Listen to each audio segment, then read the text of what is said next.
اسرائیل اگر فلسطین کا اتنا ہی دشمن ہے تو فلسطین پر اتنا حملہ کیوں نہیں کرتا جتنا حملہ وہ غزہ پر کرتا ہے؟ غزہ بھی فلسطین کا حصہ ہے لیکن فلسطین سے تھوڑا سا دور ہے، تو اسرائیل غزہ پر ہی کیوں اور نارتھ غزہ پر ہی خاص طور پر اتنا حملہ کیوں کرتا ہے؟ یہ سوال ہے نا، تو آئیے سمجھتے ہیں۔ کہانی شروع ہوتی ہے 1956 میں کہ جب ایجپٹ کے اس وقت کے صدر جمال عبد الناصر نے سویز کینال کو نیشنلائز کر لیا۔ سویز کینال گلوبل ٹریڈ کے لیے بہت ضروری ہے، یہ میڈیٹرینین سی کو ریڈ سی سے ملاتی ہے۔ دنیا میں ٹریڈ سویز کینال کے بغیر کرنے کا مطلب یہ ہے کہ ایشیا سے مڈل ایسٹ سے آئل لے کر گڈز لے کر پوری دنیا کا چکر لگانا پڑے گا، کیپ آف گڈ ہوپ سے گزرنا پڑے گا، کاسٹ زیادہ آئے گی، ٹائم زیادہ آئے گا، ٹریڈ نہیں ہو پائے گی۔ سویز کینال یہی چیز ممکن بناتی ہے۔ گلوبل ٹریڈ کا آج 12% سویز کینال سے گزرتا ہے اور ایجپٹ اپنی اکانومی میں $9 بلین کا ریونیو صرف سویز کینال سے کماتا ہے۔ 1948 سے لے کر 1950 تک ایجپٹ نے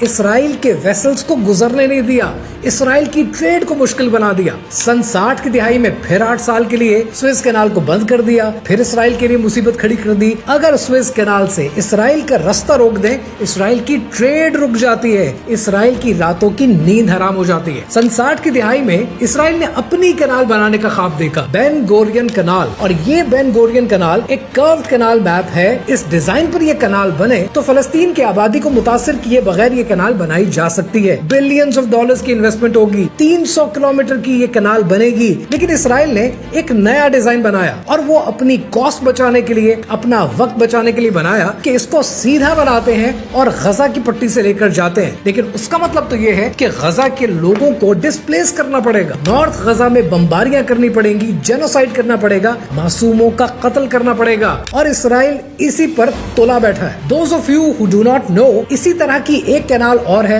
which is پاناما کینال، اور پاناما کینال پر اس سال کے آغاز میں بلیک راک نے قبضہ کر لیا ہے۔ پاناما کینال گلوبل ٹریڈ کا 5% آپریٹ کرتی ہے، سویز کینال گلوبل ٹریڈ کا 12% آپریٹ کرتی ہے۔ یعنی یوں سمجھ لیجئے کہ یہ دو کینالز یہود کے ہاتھ میں آئیں تو اس کا مطلب یہ ہے کہ دنیا کی 17% ٹریڈ پر ان کا قبضہ ہو جائے گا۔ یہ سب باتیں آپ کو میں کیوں بتا رہا ہوں؟ یہ سب باتیں میں آپ کو اس لیے بتا رہا ہوں کہ جب کبھی یہ مہم چلے گی اور آپ کے ملک میں اسرائیل کو ماننے کی آوازیں تیز ہو جائیں گی، تب آپ کو میں پکا کر رہا ہوں، تب آپ نے اپنی آواز اٹھانی ہے کہ اس جابر کو، اس ظالم کو، اس فاسق کو ہم نہیں مانتے۔